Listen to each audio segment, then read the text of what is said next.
अगर आप भी जोमेटो स्विगी से खाना ऑर्डर करते हैं, ओला उबर से सफर करते हैं या फिर पेट्रोल पंप पर लंबी लाइनों से बचना चाहते हैं तो समझ जाइए, क्योंकि अगले एक हफ्ते के लिए देश में एक बहुत बड़ी तालाबंदी हड़ताल होने वाली है। जी हाँ, सोशल मीडिया से लेकर न्यूज चैनलों तक इस वक्त सिर्फ एक ही खबर बनी हुई है देश में कि अब हड़ताल होने वाली है।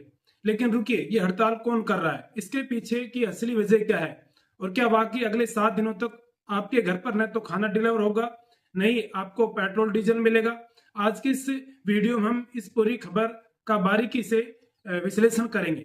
वीडियो का आखिर तक जरूर देखिएगा, क्योंकि इसका सीधा असर आपकी जेब और आपकी रोजमर्रा की जिंदगी पर पड़ने वाला है। सबसे पहले समझते हैं कि ये हड़ताल कौन कर रहा है। दोस्तों, ये हड़ताल बुलाई गई है गिग वर्कर्स के द्वारा। गिग वर्कर्स कौन होते हैं? आप सभी जानते हैं, जो प्रतिदिन जो हमारे काम आते हैं। अब कई लोग सोचेंगे कि गिग वर्कर्स कौन होते हैं। सीधे शब्दों में कहें तो जोमेटो स्विगी के डिलीवर पार्टनर्स, ओला उबर के ड्राइवर्स, क्विक कॉमर्स जैसे ब्लिंकिट और जोमेटो के राइडर्स, इन्हीं को गिग वर्कर्स कहा जाता है।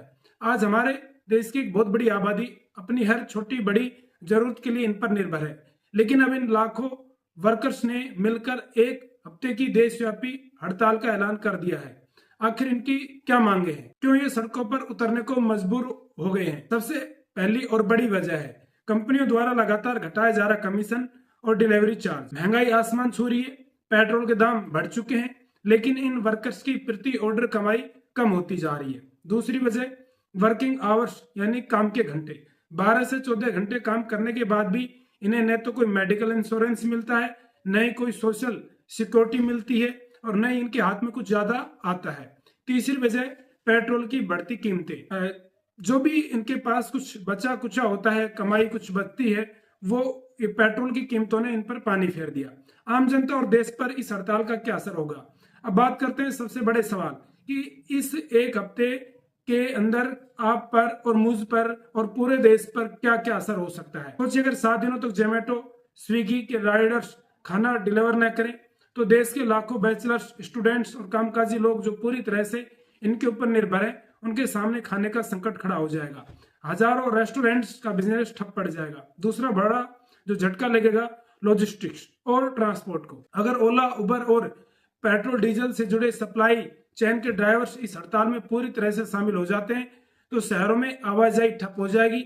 दफ्तर जाने वालों से लेकर इमरजेंसी सेवाओं तक हर जगह हाहाकार मच सकता है। अब यहाँ पर सवाल यह उठता है कि क्या कंपनियां या सरकार इस मामले को सुलझाने के लिए गंभीर है? कुछ राज्यों में गिग वर्कर्स के लिए कानून बनाने की बात तो की गई, लेकिन जमीनी स्तर पर इन वर्कर्स को आज भी कर्मचारी का दर्जा नहीं मिला है, बल्कि ये हमारी रोजमर्रा की जिंदगी का एक अहम हिस्सा है। कंपनियां इन्हें इंडिपेंडेंट पार्टनर्स कहती हैं, जिसका मतलब है कि कंपनी की तरफ से इन्हें कोई तय सैलरी, पीएफ जैसी सुविधा नहीं मिलती है। विशेषज्ञों का मानना है कि अगर ये हड़ताल 24 से 48 घंटे से ज्यादा खिंचती है तो कंपनियों को करोड़ों रुपए का नुकसान हो जाएगा और उन्हें मजबूरन इन वर्कर्स के साथ टेबल पर बैठकर बात करनी होगी। दोस्तों, एक तरफ जहां हम और आप घर बैठे आराम से सिर्फ एक क्लिक पर खाना मंगा सकते हैं, कोई भी सामान मंगा सकते हैं, कहीं जाना है तो गाड़ी मंगा सकते हैं, बाइक मंगा सकते हैं, वहीं दूसरी तरफ कड़कती धूप और आधी रात को सड़कों पर दौड़ने वाले इन वर्कर्स की परेशानी अभी बेहद गंभीर है। इस हड़ताल से भले ही आम जनता को परेशानी होगी, लेकिन क्या इन वर्कर्स की मांग जायज है? क्या कंपनियों को इनकी कमाई और सुरक्षा पर ध्यान देना चाहिए? आपको क्या लगता है? क्या इस हड़ताल के बाद सरकार और कंपनियों को कोई बड़ा कदम उठाएंगी? अपनी राय नीचे कमेंट बॉक्स में जरूर बताएं। अगर आपको यह एनालिसिस इंफॉर्मेटिव लगा हो, इस वीडियो को ज्यादा से ज्यादा लाइक करें, शेयर करें और हमारे चैनल को सब्सक्राइब करना न भूलें, ताकि ऐसी हर बड़ी ब्रेकिंग न्यूज का सही विश्लेषण आप तक पहुंचता रहे। मिलते हैं अगले वीडियो में। जय हिंद।